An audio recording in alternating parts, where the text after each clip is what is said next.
digitaljamsessions.com. Hello and welcome to this Digital Jam session. We have some special guest hosts who will be taking over the hosting of the show.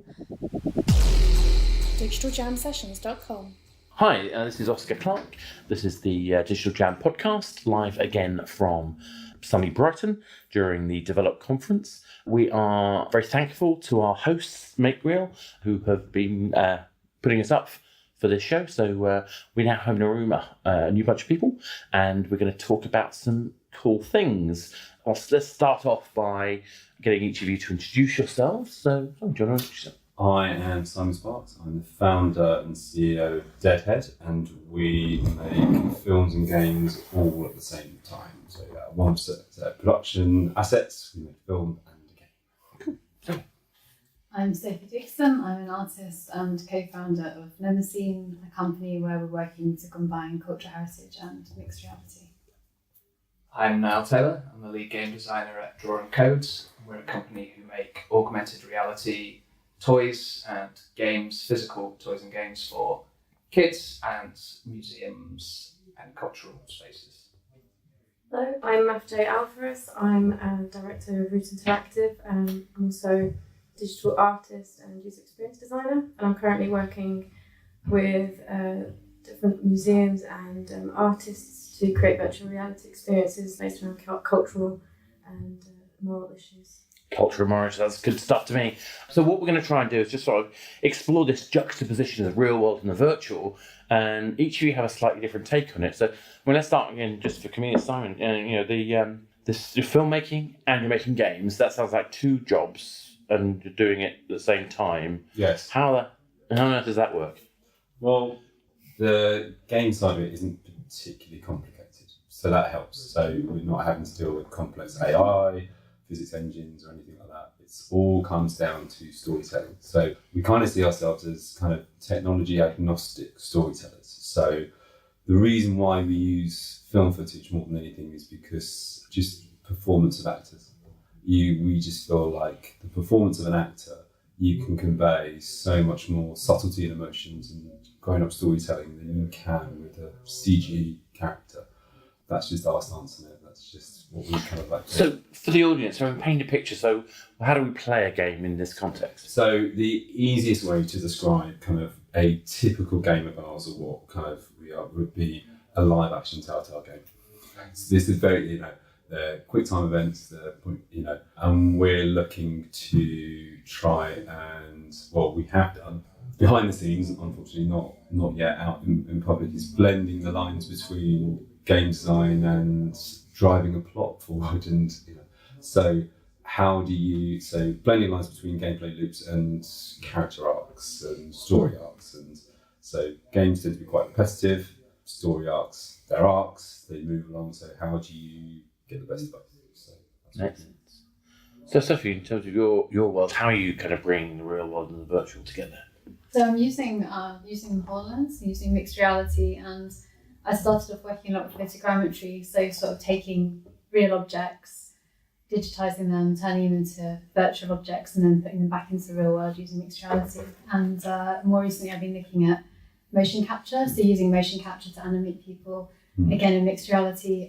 But I think one of the things for me is that's a step towards volumetric filmmaking. I think that's something that I'm really interested in. So talk a little bit more about what that means. So if someone hasn't heard the term volumetric filmmaking, what does that mean? The best way to describe it would be, so for example, photogrammetry, you sort of take lots of photographs of an object, and volumetric filmmaking is similar in the sense you have lots of cameras around, say, a figure or a person. So the outcome is you get a 3D capture, which you could then put into a virtual environment and walk around. So because there's so many cameras, I can walk around a space and I see it all the way around that individual, but I see it all the way around their performance, not just the still moment. Yeah. But obviously you can do it sort of connects on a lo-fi scale, but they've got quite a big studio up in London called Dimension Studios, and they're doing it there. But it's quite costly at the moment because it's quite new. I can imagine, yeah. It's not like when they first started to do 3D, film making, where they basically just strap lots of GoPros together in a sphere, which was kind of crazy. Got a little bit further on than that. So, different take altogether. So, Drawing Code, we can describe for the audience what you're Not a doing? hugely different take. So we focus more on physical objects that we've made ourselves. So SwapBots is our flagship product, which is cute little robot characters that you can take apart and swap the pieces and build them into a new robot. And it's a toy on its own, and the sort of the augmented reality, the digital spaces for us should always be a layer on top of something real and tangible and fun on its own. And that's where we're finding sort of making real progress in challenging this digital landscape and this psychological block some folks have. So we're currently working on a project with the Vorarlberg Museum in Austria, and it's talking about what happened during World War One when the bells of the churches were requisitioned by the War Office and melted into ammunition, into cannons. So we're trying to reproduce the bell tower in a sense, taking people up to a space that they would never ever go into, and then telling a story as if you are the bell. And so you in a way experience the breaking down, and you fall into the forge of the munitions factory, but it all happens within the space of the church. So in a way it's taking real objects, telling a story about them in virtual reality, and then allowing people to experience some of the sensations that would have happened. And it's moral in some ways because we're talking about the church, and if you're falling into a pit of fire at the bottom of the church, that creates a bit of tension. Some metaphor there. A little bit. So it's asking difficult questions and trying to kind of bring spaces that are actually quite far away into the place where...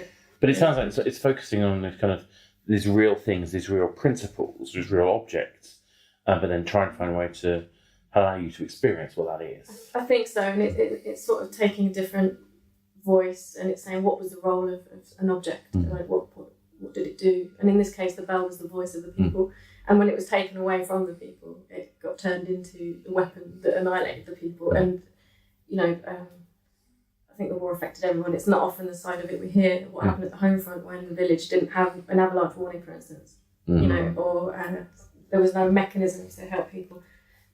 So, yeah, so those kind of things you don't think about, like you say. It's interesting.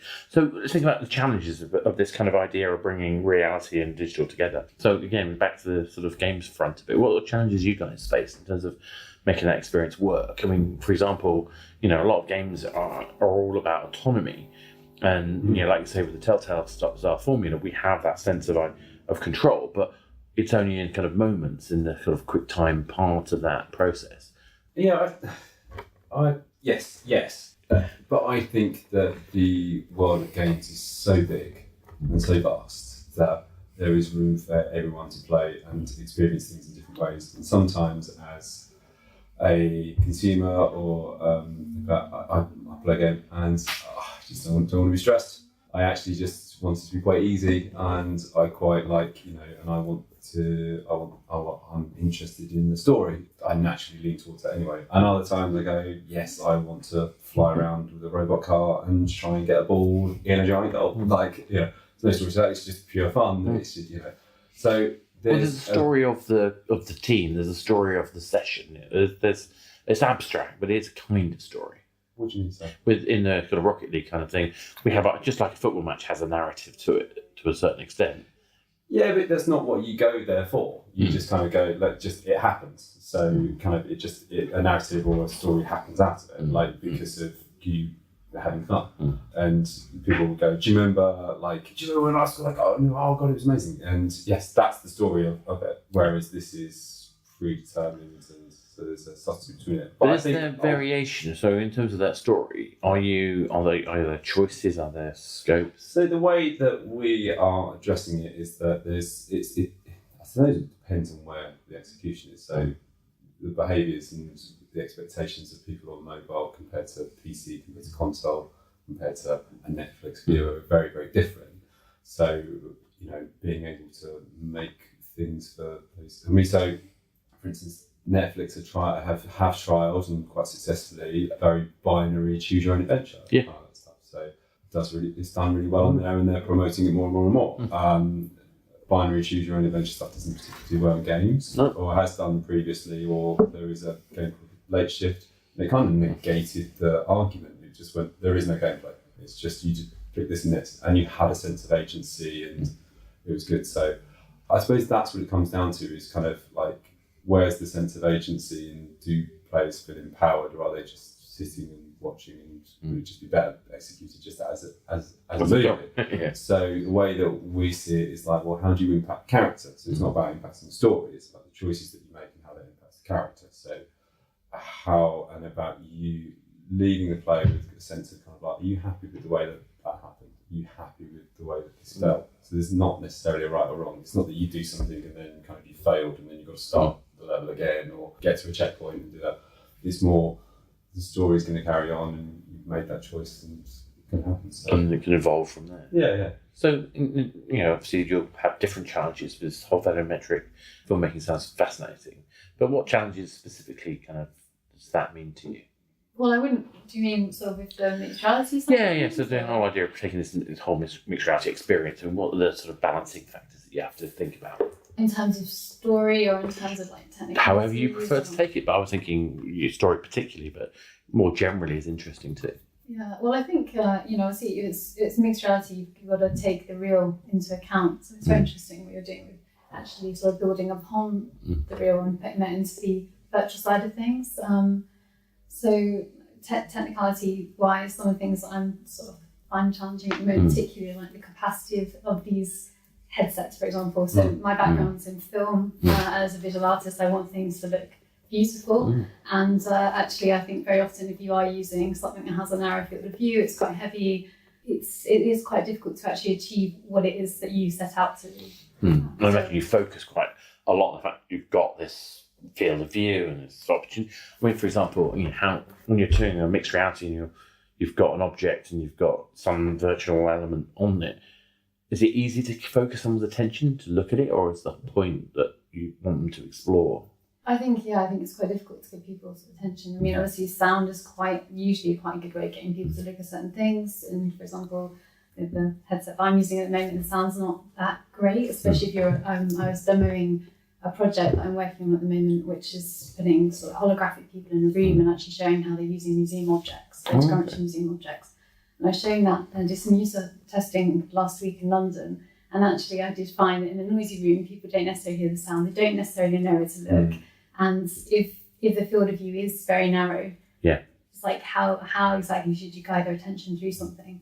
And I think story obviously would be a really good way of doing that. If you had a narrative, if you had a way of guiding people through a MacGuffin to chase. Yeah, exactly, or something like this. I think it's just about, it seems to me that it's just about making things, testing them, learning from that, then doing it again. Like everything to do with game development and any other kind of interactive experience. I particularly like this whole idea about, like saying about museum and culture, and I think a bit what we were talking about earlier. This whole principle about what is it you're trying to sort of communicate comes first to a certain extent, but equally understanding how it's going to be received. There's a juxtaposition, I think, between those 2 points, isn't it? With these virtual worlds where you've got potential to look anywhere, that's just half the battle. The other half of the battle is having something for them to want to look at. How do you deal with that kind of conundrum? Do you have a set piece? Is it normally the case where you've been given a particular commission, or you've got a particular vision you want to share? In terms of what the content exactly. Experience. Well, I think at the moment I'm working with an archivist, so that's determining the content that I'm using. And what we're actually taking is objects that have in storage in the museum from Somali heritage. So it's a collaboration with a woman called Vera Hussain, and so we're starting with very everyday objects and might not have any. This is quite hard to generalise about, because I might look at them and not find that interesting. Somebody who's very interested in Somali culture might look at them as they are and think that's fascinating. But assuming that most people might not know what these objects are used for, the objects on their own might think, how can you make them more interesting by, say, showing them with a character using them, or showing them with other sort of intangible heritage, other sounds that can connect to those objects. I don't know if that answers your question. No, it's fine. It sounds great. It's getting that tangibility that I think is really interesting. The fact that it's an object from a culture, and you're trying to find ways to communicate deeper information about it, and you're using the multimedia elements to do that. I think that in itself is fascinating, and recording that as a kind of way of archiving that experience is a really interesting way to think about it. We're so obsessed with kind of gameplay and excitement. Well, in our world, the whole idea that that same technology is actually really useful for sharing information and actually helping maybe connect with things that maybe you wouldn't have had the opportunity to connect with. Yeah, and the way in which you do that, because I sort of think there's particularly with this project, these objects, there's a real tension between information and experience. Like, just because we can, do we want to start throwing information at people? Or is it actually enough to look at something, to hear something, to just experience it? And I think that's something where I'm really unsure at the moment, like how many more features or how much more should I put in this because I can.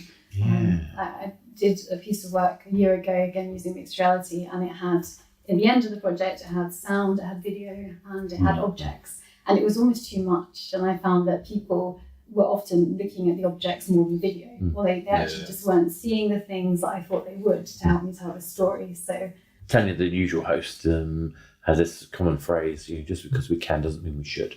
Wise. That's what I say to my kids. All the time. Just because you can doesn't mean you should. Yeah, I have the opposite view in life. It gets me in trouble. Just because you should doesn't mean you can. But sometimes it is really nice just to experiment in that way and actually maybe overdo it and just go, actually, that was a bit too much. But it's a benefit of hindsight, isn't it? That's what iteration is all about. It's having the benefit of hindsight. So, back to sort of the toy kind of thing. It sounds, again, we've got artifacts, we've got objects that do interactions. It does actually sound very similar. But what challenges are you facing with that? So it's pretty much exactly the same, just on a much smaller scale. We've actually had the privilege to be working with University of Liverpool on a Dimensions HoloLens project at the moment. Can't say too much, it's going to be announced in a couple of months, but we've run into the exact same issues, the exact same problems. And how we kind of tackled them is when there's too much going on, or, especially when you have a toy and a phone screen, that's so inherently limiting. And what we keep saying is immersion is noise. Like, it's inherently tied together. If you are in an immersive experience, whether it's VR, AR, a projection mapped room, it's distraction, it's overwhelming. And the challenge is directing the user, the experiencer, that's my bias coming in, and sort of directing them and making sure that they have one thing at a time to focus on, and they are led from place to place. At times that overwhelming stuff can be really useful, particularly in sort of virtual reality experiences where you want to push a real sense of fear or disorientation, but you can't overdo it. And I do think that what we found is connecting these non-play institutions, clients, whatever you want to call them, with creatives, game designers, filmmakers in particular. UX designers are probably the best people for immersive tech, in my opinion. They can solve problems that often you don't even see. It's easy to say, I'm going to bring this toy to life, and then you realise that you can't have anything other than the toy. So how do you make a game out of that? You can fit it on there, but then there's too much going on, and the screen is filled with pixels, and it's really, really challenging. And it's the reason why we've spent so long iterating on the design of our toy, the size of our toy, the devices we use, the form of the even the packaging. Especially the packaging. We had a lot of conversations of maybe the packaging should be an augmented reality thing as well, and that gives us more space and we can split the two things, but then it gets confusing, and we're asking potentially a 6-year-old child to understand that the toy they're ripping open on Christmas morning is the toy, and it's really challenging. And our solutions are take it one step at a time, one thing at a time, be very, very clear in point A to point B, and it really does depend on the space you're in and how you can change that space, I think. Like, in terms of that, because in some ways you're kind of the other way around, and you're kind of realising something in the space rather than bringing the real object to life. Is that fair? Yeah, well, so we've got an interesting challenge because the piece is going to be site specific in the atrium of this museum, and it's like a 4-floor atrium. Right. And what we've tried to, and it's a very noisy, echoey room. It's got a cafe behind it, and so what we thought of was allowing the player to immerse themselves in that space first in virtual reality. reality. So kind of reproducing that atrium in VR, more simplified. So kind of getting them used to it and having the sound of the cafe and stuff in there, so that they can kind of gradually get into that immersive world and then take them on that journey from there. But then at that point, the atrium kind of blends into the church. So you're effectively in a church that has a very similar kind of proportion. So you're changing one dimension at a time, and then, but this is all to be tested, right? we're at probably just doing a mini prototype in the middle of that whole 10-minute experience, and it's just things like knowing how long people can tolerate. The headset is a massive issue. We've now moved from something like a Vive to a mobile Mirage. What's it called? It's Lenovo Mirage Solo. So this is kind of 6 degrees of freedom, but in a mobile headset. But we've got now all the constraints of a mobile platform that we didn't have before. And so for me, as a sort of person looking at all of those kind of interaction things and style and everything, we're having to put things on hold while we solve some technical constraints. I want to know what those are before I can go crazy on the style or the, what I make it look like. And sound, we've got a brilliant sound designer who you just interviewed, I think. And actually what we did was just do the whole 10-minute, like a single timeline that almost just had light changes, so that we went through the main story points and the whole story first, and now we're building on that and using the timeline, which will just be broken by player interactions and stuff. It's interesting because that thing you said about getting people time to adjust is something we came up quite a lot in the previous podcast about storytelling. And I was describing an experience a friend of mine was talking about when he really got the whole process when he put his goggles on and went diving, because when he put his head down he could see this amazing world he didn't see, and he could put his head up, it's in the ordinary world. And there's something about that kind of giving people time, I think, is so kind of interesting in particular. I was going to explore a little bit more about this whole idea about what trying to bring physical and virtual does for us.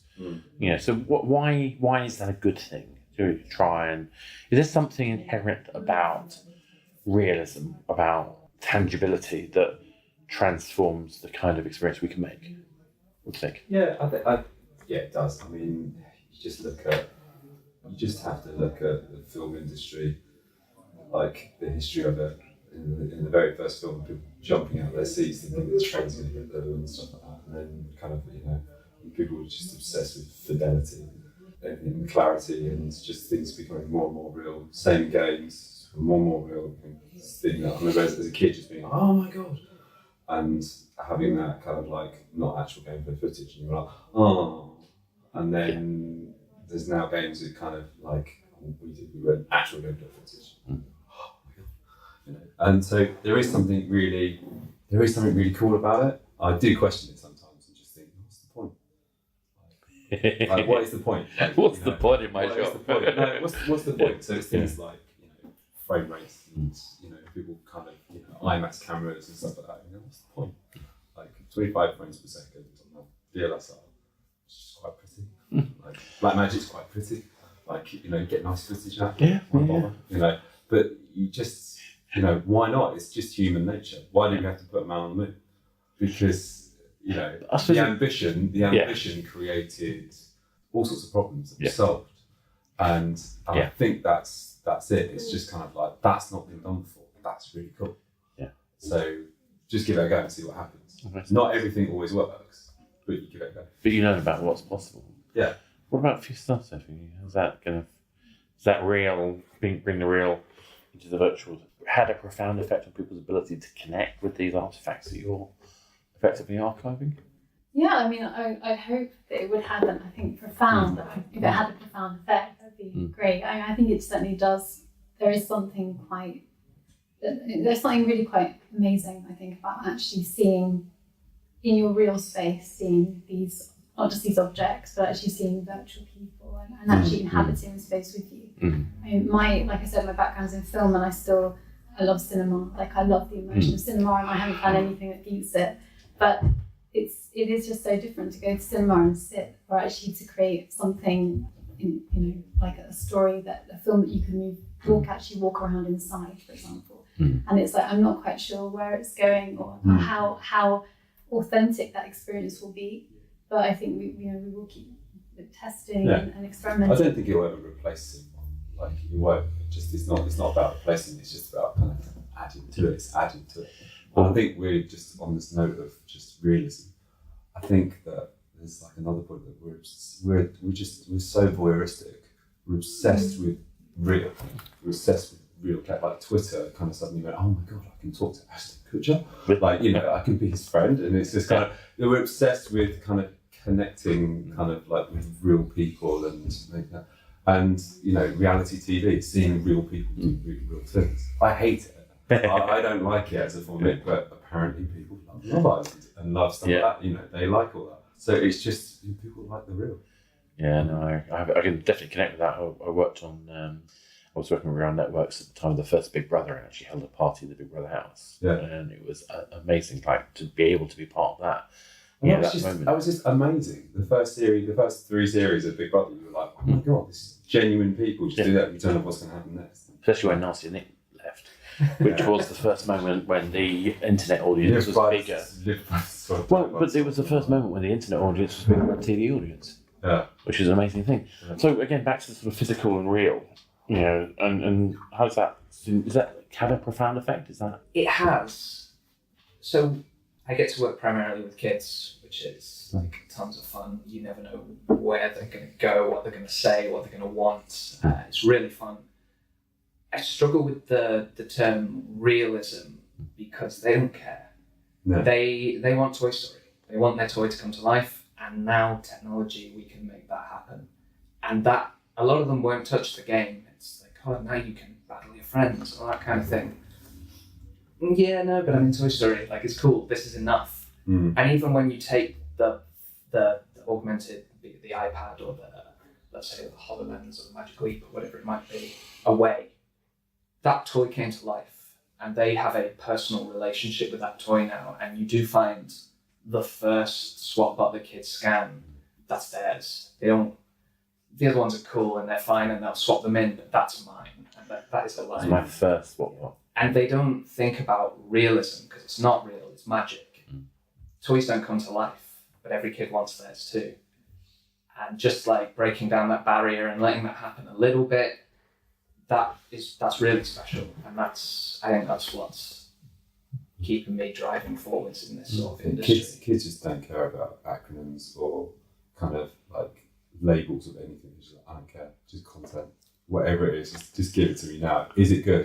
Kind of like, no, it's rubbish. Kind of like, or it's the best thing in the world. And what you think is going to be good is not what they think is good. No. You know, the kids we work with, don't want to derail too much. Obviously, Fortnite is huge with an age range below ethically, let's say, that it should be, but a lot of them have never played the game, but they do the best friend dance with their friends at school, and that's what they've got out of it, and they have this deep relationship with Fortnite, and they've never played it. I'm laughing because I had to ban my kid from Fortnite.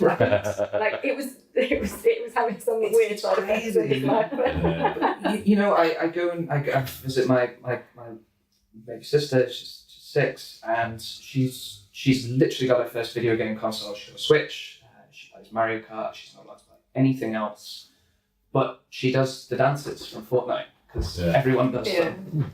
All the kids in the playground, all flossing, all doing stuff like that. It's crazy. But you know, again, I can bore for hours on this. But anything where there's a cultural zeitgeist is often, you know, both harangued and cheered at the same time. But this is the cross that we as games have to bear regularly. But you know, again, I want to kind of focus on this kind of reality thing. So, has this kind of virtual experience, do you think it's going to actually help people get the reality of what happened in that historical problem with bells? So I'm working with a curator called Thomas Felfer. He's got a good relationship with the museum. I asked him that question this morning. I said, well, how's this going to go down with the church? And he said, well, that's why we're not funded by the church. Because you can't, you know, he is bringing an angle on a story that is not all, it's contentious, right? You know, it's kind of implying that the church were complicit in every single way in the war and that they reduced their community's cultural value in doing that. And I do hope that it changes things. Yeah, I suspect it will create a lot of conversation in that area. But let's hope so. Yeah, I once did a project in Stoke Newington. It was a social comment on burnt out cars because people used to just leave burnt out cars outside our house. You know, they were just torched, and I think it was, you know, young people didn't want to deal with like getting rid of them, so they just burned them. they were bored or something. So we did an art installation as part of the festival where we made a custom cover for it that even had 2 like double yellow lines going over it. It was called Wreckware, and it had a brand and everything. And it was then installed in front of Stoke Newington fire station. The council took it away. It created such a hurrah of like, kind of like, how can you know? It embarrassed them as well. So I think if you do something a bit contentious like that, it might go down well, it might not. The interesting thing about VR is that you don't have to locate it there. You can just like stick it up on Steam, and with open source this whole thing, so you can straight away just get a copy, play it wherever you want. The church can't exactly ban you from doing that. No. But I am fascinated. Good if they tried. I'm fascinated to know what conversations will come out, and I'm equally terrified. But luckily, he said that he'll handle the heat. So. But I think that's it's if something like that's worth doing, it's worth doing it. So it upsets them. Also, because it's telling a different story, isn't it? They carry a lot of ideas about what happened during that time, and they're it's a difficult. Wars are always difficult. And or equally, I imagine for the people in context, the idea that the bell was going to the war effort may have seemed like a good. Well, there was the rhetoric of sacrifice. Of saying your sacrifice is making all the difference. But actually, it just kept being taken. Stuff kept being taken. And even when they had to recover the bell, they still had to give up all their metal and their money to make the bell come back, even though it was sort of taken away. So, Yeah, no, it's fascinating. And unfortunately, we're running out of time, so I'm going to basically ask you guys if you could just remind the audience who you are and what your favourite social media handle of choice may be. I'm Simon Sparks. I'm the founder and CEO of Deadhead. Catch me on Twitter at Danger Disco. Hi, I'm Sophie Dixon, and the best way to catch me on Twitter, that's Sophie Dixon, Dixon 1. Niall Taylor, game designer of Draw and Code. Spotbots, best way to catch me is on Twitter at Niall J. Taylor. Jay Alvarez, you can catch me on Twitter at Limbic Fish. And I've been Athanasius, so that's my Twitter handle of choice. All the spellings of these will be on the website. So I'm Oscar Clark. I'm a consultant, and I help developers and investors get together and make games. We have been very grateful for the hosting by the team at Make Real, without whom we wouldn't have been able to have a nice quiet room to do this in. So thank you very much, guys. If you enjoyed this content, don't forget to subscribe and review, and follow us on Twitter at Digital Jam Ltd. Thinking of starting your own podcast? Why not speak to the GL Pro UK team? They handle all of our podcasting service needs. Tell them that Digital Jam Session sent you, and you'll get 10% off your first order. Find out more at www.glpro.co.uk.